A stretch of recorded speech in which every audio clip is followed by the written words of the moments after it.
On va commencer. We're going to start. I hope everyone can hear. Tout le monde peut comprendre. Alors, pour l'interprète, je vais y aller en français maintenant parce que sinon, ça va être l'horreur. Donc, je vais vous introduire Mélanie Millette, qui est notre prochaine personne conférencière. Mélanie, elle est professeure au département de communication sociale et publique à l'UQAM, membre du laboratoire sur la communication et le numérique, où elle est responsable de l'axe méthodologique. Elle est également membre de l'Institut de recherche féministe et du Réseau québécois en études féministes, où elle participe au chantier sur l'antiféminisme. Ses recherches portent sur les usages politiques des médias sociaux. Plus particulièrement, ses travaux abordent la manière dont les personnes minorisées, notamment les personnes de la diversité, d'orientation sexuelle et de genre, et les femmes, mobilisent l'Internet à des fins de prise de parole, de reconnaissance sociale et de revendication, d'organisation ou de participation politique. Elle contribue également aux approches méthodologiques du numérique et aux réflexions éthiques de la recherche féministe intersectionnelle pour des terrains numériques. Alors, sans plus tarder, Mélanie Millette.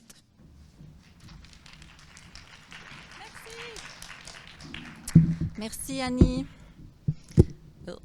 Merci beaucoup. Hi, everyone. Bonjour. C'est un plaisir d'être ici. Merci beaucoup de l'invitation, Keenan. Donc, comme vous l'a dit, Annie, moi, en fait, je suis une chercheure en communication. Ma spécialité, c'est les études de l'Internet et des médias sociaux. Et puis, je me dédie à ces recherches-là, en fait, depuis 2005. Donc, ça fait quand même un petit moment.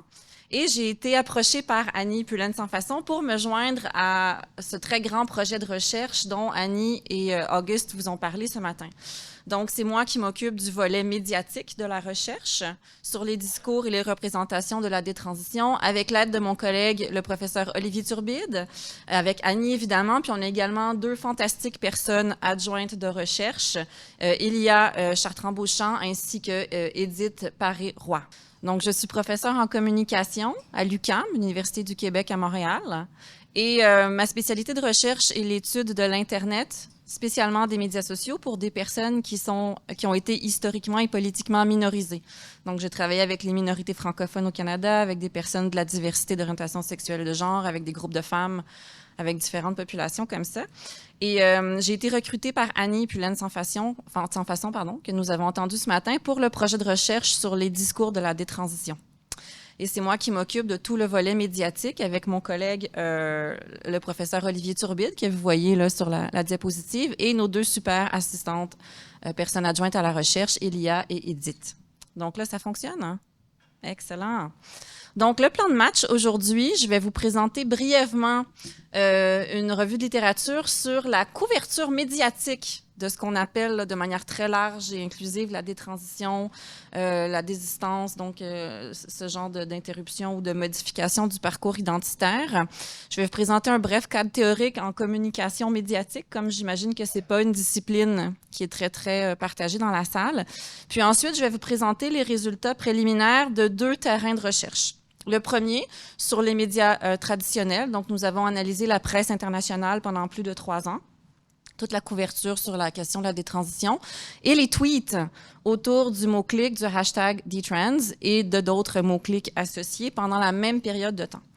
Nous avons 2 autres terrains que nous espérons éventuellement mobiliser, donc YouTube et TikTok, mais ce sera pour des phases ultérieures. Puis, je pourrai discuter en conclusion les éléments de convergence entre les deux terrains, en fait. Donc, pour y aller avec la revue de littérature, donc je suis désolée, c'est un peu petit, là, mais enfin, je vais vous raconter les principaux éléments. Il n'y a pas énormément de littérature scientifique sur la couverture médiatique de la détransition ou de la désistance ou des phénomènes apparentés. En fait, il y a quelques articles, notamment de Kapuza et de Slothelberg. Donc, dans le premier article, on établit que les médias traditionnels ont pour tradition, pour tendance dominante d'invisibiliser les voix des personnes trans au sein de la couverture médiatique. Donc, par exemple, on va plutôt privilégier parmi les interviewés dans les médias traditionnels des professionnels de la santé, des personnes qui sont responsables d'organisations, des parents, etc., etc. Dans le deuxième article, ce qui ressort assez fortement d'une analyse des médias traditionnels faite aux États-Unis, ce sont 3 tendances. Et là, cet article-là porte spécifiquement sur la couverture couverture de la détransition. Donc, le premier élément fait écho à l'article de Kapuza, c'est le fait qu'il y a une invisibilisation des voix des trans, donc au sein du corpus de médias analysés. Ensuite de ça, on aborde la détransition en mettant principalement l'accent sur la contagion sociale et la rapid onset gender dysphoria. Donc, ce sont des éléments mis de l'avant. Et la troisième tendance, c'est qu'on va mettre de l'avant l'idée qu'il faut absolument protéger les enfants d'un mauvais diagnostic. Donc, c'est un argument ou une opinion qui est beaucoup mis de l'avant dans la couverture médiatique aux États-Unis. Donc, d'où nos deux principales questions de recherche en lien avec la question de recherche du projet d'Annie. Donc, comment s'articule la mise en visibilité de la détransition dans les médias traditionnels et dans Twitter, et plus particulièrement, quels discours prennent forme par le biais de cette visibilité médiatique.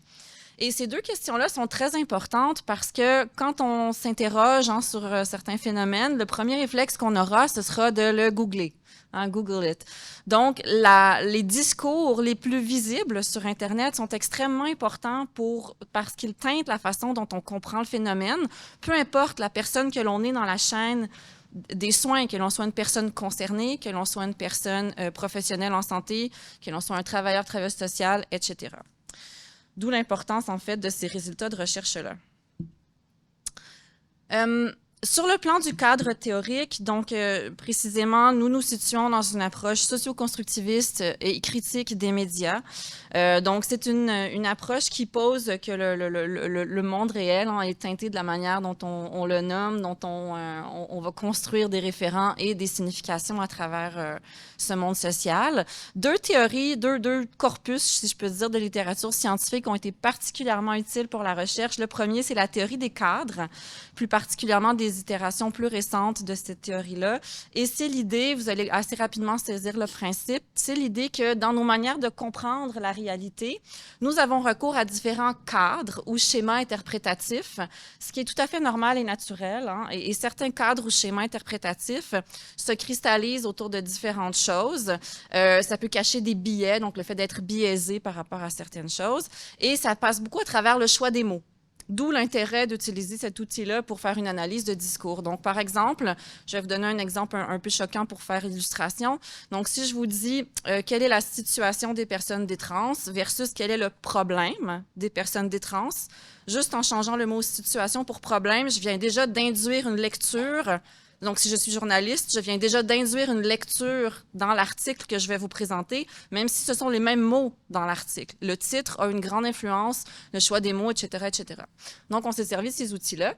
Et j'ai également travaillé avec tout un corpus en Internet Studies. Là, je vous ai mis quelques éléments principaux. Donc, l'idée qu'il peut y avoir des espaces en ligne alternatifs qui se fondent sur Internet ou des publics, des collectifs qui s'agrègent autour de hashtags, donc les hashtags publics, des choses comme ça. Et différents travaux aussi sur la visibilité médiatique. Donc, si c'est des choses qui vous intéressent, n'hésitez pas à venir me parler là, à la pause. Je suis une nerd convaincue et passionnée, ça me fera plaisir. Donc, sur le plan méthodologique, donc nous sommes maintenant dans la couverture des médias traditionnels de la presse. Comme vous voyez, le splendide icône de journaux dans le coin de Mediapo. Quand on va passer à Twitter, ce sera le petit oiseau de Twitter. Twitter qui va très mal, d'ailleurs, ces temps-ci. Donc, sur le plan méthodologique, notre couverture temporelle pour le corpus se situe du 1er juin 2017 au 31 décembre 2020. Donc, c'est une couverture médiatique assez large. On a choisi l'été 2017 pour démarrer la couverture parce que c'est un moment où il y a eu, au niveau canadien, un important projet de loi contre la discrimination envers les personnes trans. Et ce projet de loi a été adopté le 16 juin. Donc, on s'est dit que ça serait un bon momentum pour démarrer la collecte sur la détransition. Il pourrait y avoir des discussions là-dessus dans les médias traditionnels. Et on a arrêté donc, le 31 décembre 2020.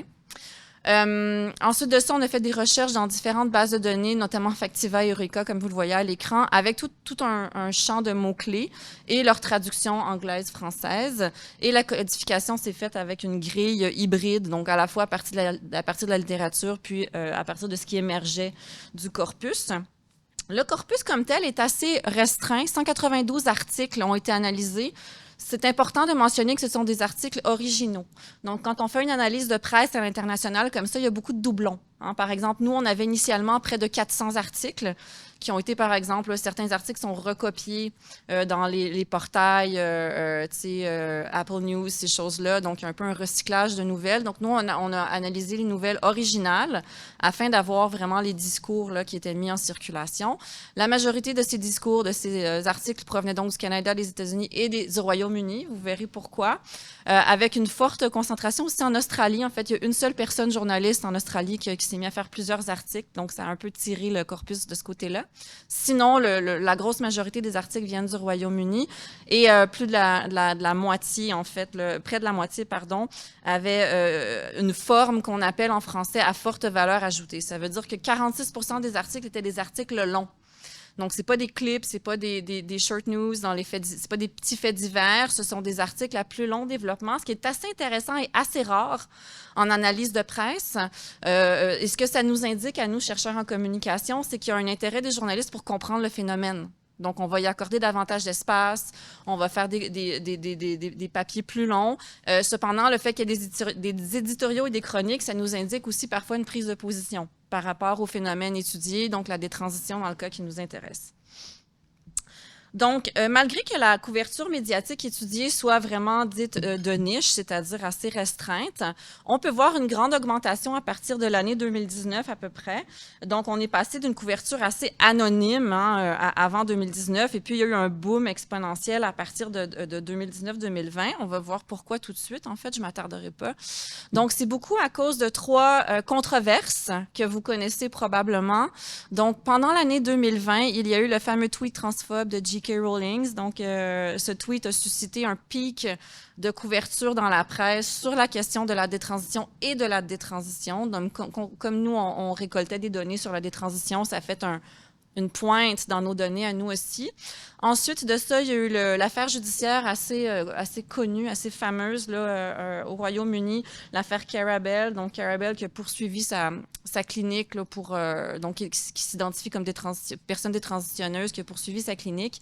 Donc, la première fois qu'elle est passée en cours, donc en octobre, il y a eu une pointe également dans la couverture de la presse internationale.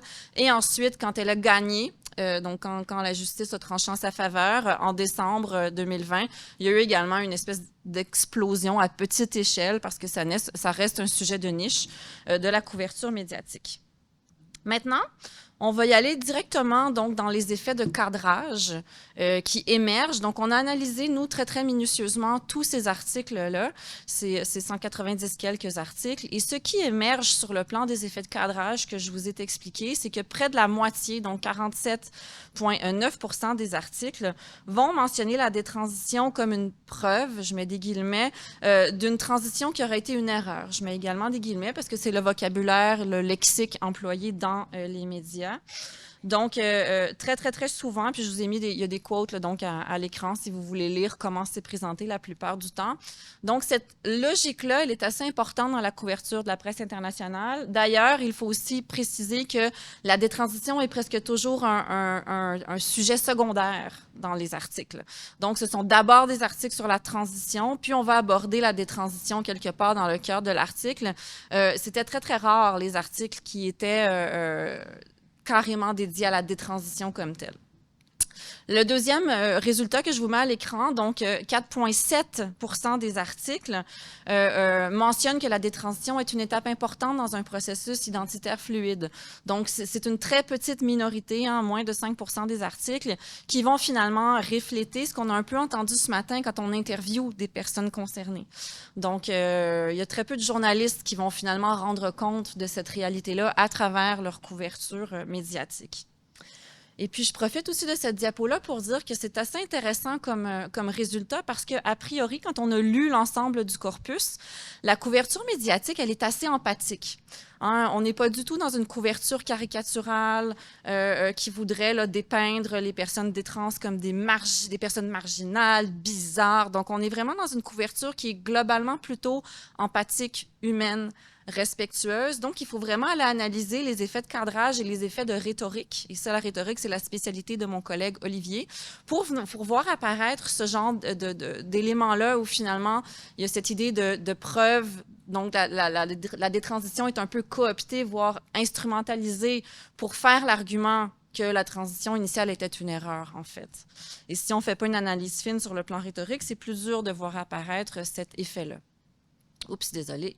Ah! Too much coffee for the slides. OK. Donc, deuxième élément de l'effet de cadrage qui ressort assez fortement, c'est que notre analyse des données montre que 25%, donc le quart des articles, mentionnent au moins une fois que la détransition est le résultat d'un mauvais diagnostic et ou d'un mauvais accompagnement par un ou une professionnelle de la santé. Donc pour les personnes interviewées dans les articles, c'est carrément une erreur de diagnostic, une erreur d'accompagnement. On va par exemple parler du manque de temps. On va dire que le professionnel ou la professionnelle de la santé était pressé, qu'on aurait voulu parler plus en détail, qu'il y ait plus d'espace pour des discussions et un accompagnement plus humain, plus nuancé sur du temps plus long. Ensuite de ça, 14,6% des articles mentionnent également un enjeu de santé mentale autre, qui serait la cause aussi du mauvais diagnostic ayant contribué à la transition initiale. Et là, je veux juste vous dire qu'on n'a pas... Donc, nous, on a considéré la transition de manière générale, qu'elle soit sociale, légale ou... donc, à partir du moment où une personne déclarait avoir fait une transition, nous, on a utilisé cette donnée-là comme telle.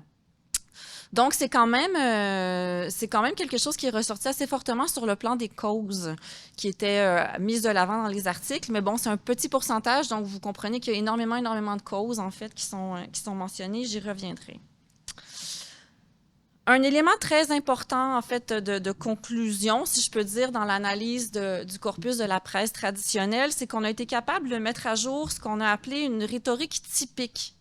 Donc, dans la plupart des articles que l'on a analysés, donc le 46,7%, donc près de la moitié qui considérait la transition comme une erreur, se cadre avec cette structure rhétorique-là, mais il y en a même d'autres articles qui cadrent également avec cette rhétorique-là, donc elle est vraiment dominante dans le corpus. C'est que, premièrement, on va avoir, donc sur le plan rhétorique, premièrement, peu importe comment on le dit ou on le positionne, on va installer dans l'article que la cause, donc que la transition résulte d'un mauvais diagnostic.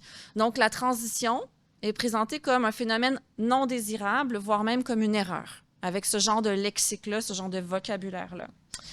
Elle est identifiée comme la source réelle des problèmes, d'accord? Comme si les personnes, comme s'il n'y avait pas d'autres éléments à prendre en compte. Finalement, deuxièmement, donc dans un deuxième moment, on va ensuite dire que la transition mène donc à une détransition et que cette détransition-là, elle est souffrante et qu'elle est la preuve d'une erreur qui a été commise. Et on va également venir mettre de l'avant les grandes souffrances ou les limitations qui peuvent venir avec la détransition. Donc, on a parlé ce matin d'infertilité. Donc, ces choses-là sont mises de l'avant. L'altération des fonctions sexuelles, différents changements physiques non désirés, des choses comme ça vont être mis devant dans les articles. Et troisièmement, finalement, on va parler de toutes ces conséquences-là et on va parler également on va faire une demande pour un meilleur accompagnement, voire un meilleur contrôle, c'est le mot qui est employé, un meilleur contrôle psychosocial et médical qui serait nécessaire pour identifier, entre guillemets, les vrais problème des jeunes. Hein. C'est beaucoup cette rhétorique-là qui est mise de l'avant afin d'éviter ce phénomène de transition, détransition ou retransition, ou bref, afin d'éviter ce qui est finalement dépeint comme une espèce d'erreur de parcours dans cette structure rhétorique-là. Donc, vous comprenez tout de suite le genre de bémol que ça peut soulever pour les personnes lectrices qui reçoivent ces informations-là. Je nous laisse ici pour le corpus de la presse internationale, puis je vais passer à Twitter maintenant, puis on reviendra à la fin avec les deux corpus. Donc, sur le plan méthodologique, on a la même période temporelle, donc juin 2017 à décembre 2020. Nous avons colligé, qu'initialement, plus de 11 000 tweets. On a dû nettoyer un peu la base de données. Il y avait toutes sortes de choses là-dedans, du spam. Et on a finalement une base de données... Ah, pardon, j'ai oublié de tourner la slide. On a finalement une base de données finale Twitter de 10 628 tweets que nous devons analyser manuellement parce qu'il y a beaucoup de jargon, de slang, il y a beaucoup d'abréviations, il y a beaucoup de mots connotés de manière spécifique. On utilise des emojis, le lézard, des choses comme ça. Il y a également beaucoup d'ironie. Et ça, ce sont toutes des choses que la détection et l'analyse automatique de langage en intelligence artificielle ne peut pas bien codifier et interpréter. Donc, nous faisons de l'analyse manuelle et c'est très, très long.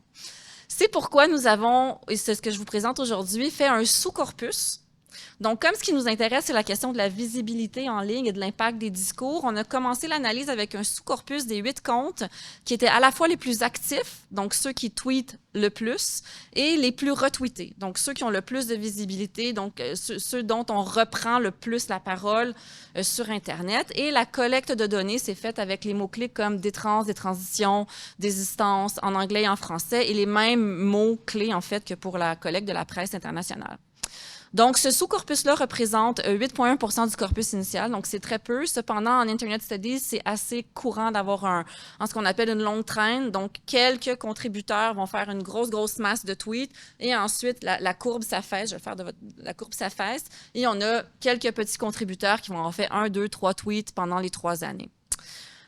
Je vous passe les détails sur la codification, mais juste pour vous présenter ces 8 tweets. Donc, si vous êtes sur la twittosphère, vous connaissez probablement ces comptes, ces profils qui sont très prolifiques sur la question de la détransition. Donc, globalement, ce qui ressort de ces 8 comptes-là, c'est qu'il y a un peu une personne qui détonne. Donc, par exemple, donc à votre gauche, vous voyez Julie Rey, c'est une actrice et femme et activiste trans. C'est la seule de ce corpus qui a un discours un peu plus inclusif, fluide, etc. Les 7 autres comptes sont gender critical, donc critiquent et essentialisent beaucoup les approches du genre. Et ça, directement, ça teinte en fait le corpus dans une certaine direction par rapport à une certaine perception de ce que pourrait être la détransition sur Internet. Juste pour montrer les interrelations entre ces 8 comptes, qui sont les plus prolifiques et les plus visibles dans le corpus de la détransition sur Twitter. Donc, les personnes se suivent pas mal entre elles, mis à part là, Julie Rey, qui est un peu à part, probablement à cause de sa posture idéologique, d'ailleurs, qui détonne un peu avec celle des autres. Et Flore Fritz, au moment où on a fait la collecte de données, son compte avait été suspendu. Donc, Flore Fritz, c'est une personne qui s'estime détrans, là, elle est ici en haut, et qui est très vocable et très critique, et son compte a été... donc, elle n'était plus active sur Twitter quand on a fait la collecte de données. Voilà pour ça. Juste une petite répartition. Donc, si on prend ces 8 comptes-là et qu'on regarde comment chacune des personnes derrière les comptes contribuent, on voit tout de suite que Flore Fritz, c'est justement quelqu'un de très prolifique, suivi par I Am Watson, qui est aussi une personne qui sera peut-être connue. Donc, il y a des personnes par an dans ce corpus-là de personnes sur Twitter, Zainema, tout ça. Et ensuite, bon, ça va en décroissant jusqu'à J.K. Rowling, qui est très... en fait, elle tweet très peu, mais comme elle est extrêmement retweetée, elle a un impact majeur sur le plan de la visibilité des discours. Qu'est-ce qui ressort de notre analyse de ce corpus-là, ce sous-corpus, en fait, de quelques 800 tweets?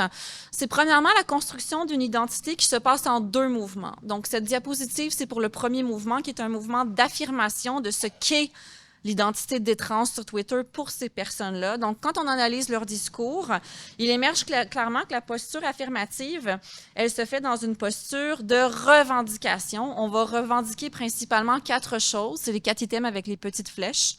Donc, on va, par exemple, premièrement, revendiquer une étiquette détrans qui est présentée comme relativement unidirectionnelle, qui est liée à un narratif de la transition comme étant un échec et comme étant relié à beaucoup de souffrance.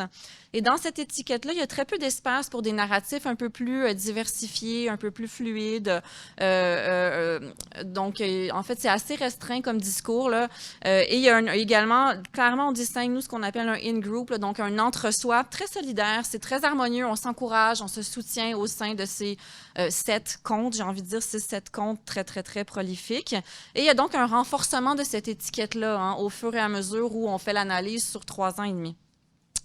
L'autre élément de revendication dans cette identité affirmative, c'est l'idée qu'on revendique une visibilité de nos expériences, qui sont d'ailleurs plutôt négatives par rapport à la transition des transitions, et de nos discours. Donc, on veut qu'ils soient mis en visibilité, on ne veut pas être shut down, comme on dit, on veut pouvoir occuper l'espace avec ces discours-là pour ne pas que les gens se cachent la tête sous le tapis, en fait.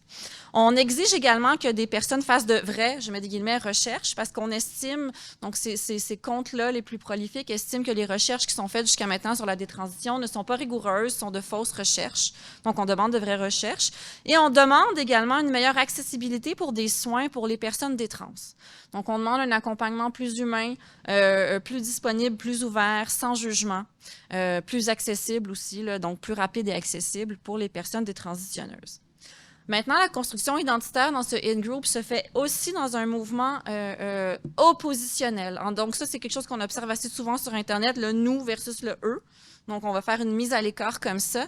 Donc, dans ce mouvement de mise à l'écart, il y a 5 éléments que je vous présente rapidement. Donc, on va s'opposer principalement à la manière dont on a reçu un accompagnement des professionnels de la santé. Donc, on s'oppose aux professionnels de la santé qui nous ont accompagnés. On va beaucoup les critiquer.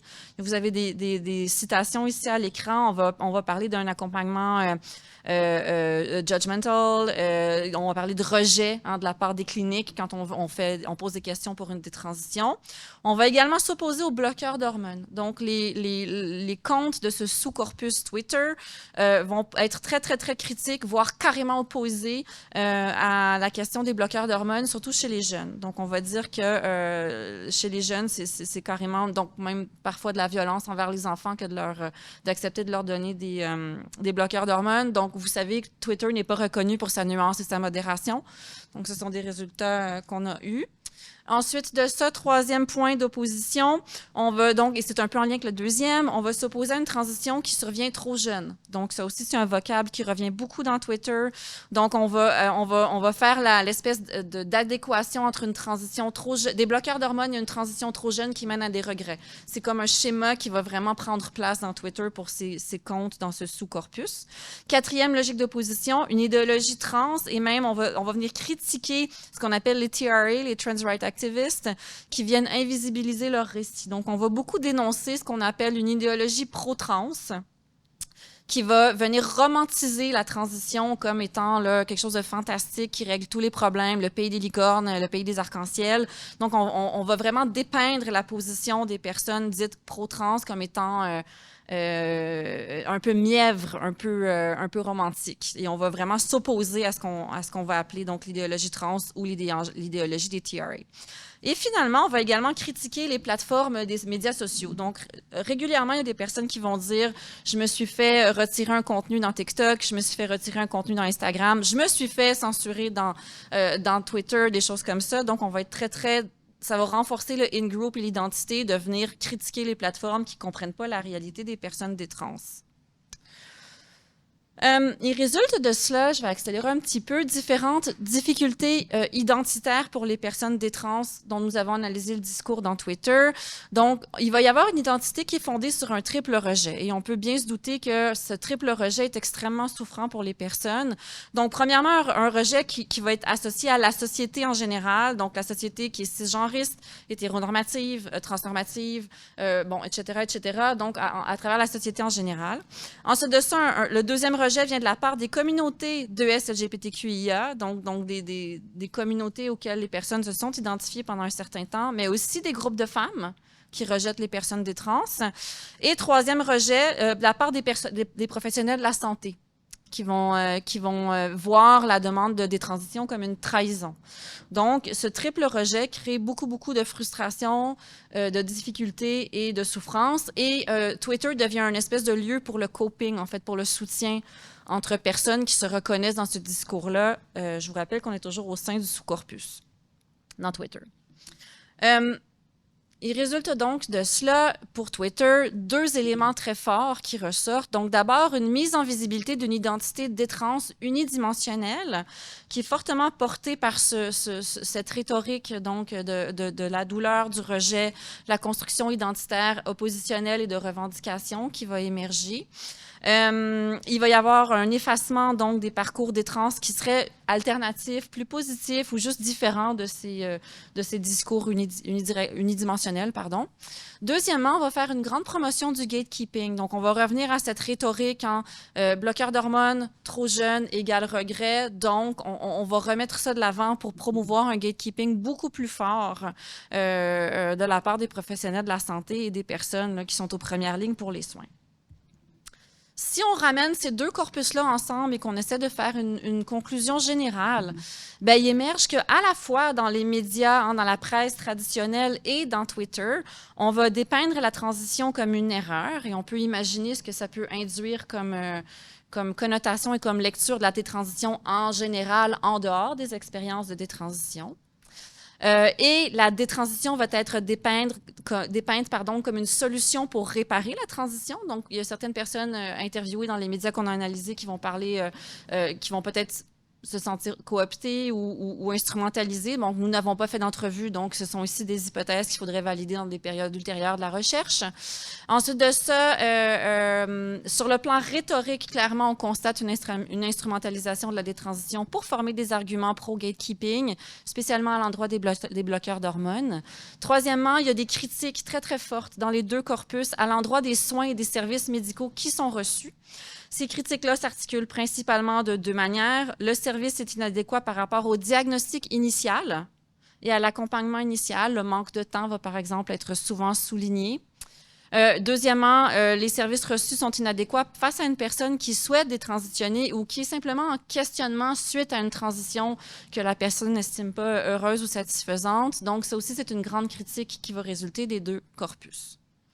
Donc, voilà pour ces premiers résultats de cette recherche. Et puis, merci beaucoup pour votre attention. Je ne sais pas si on a le temps pour des questions. Merci.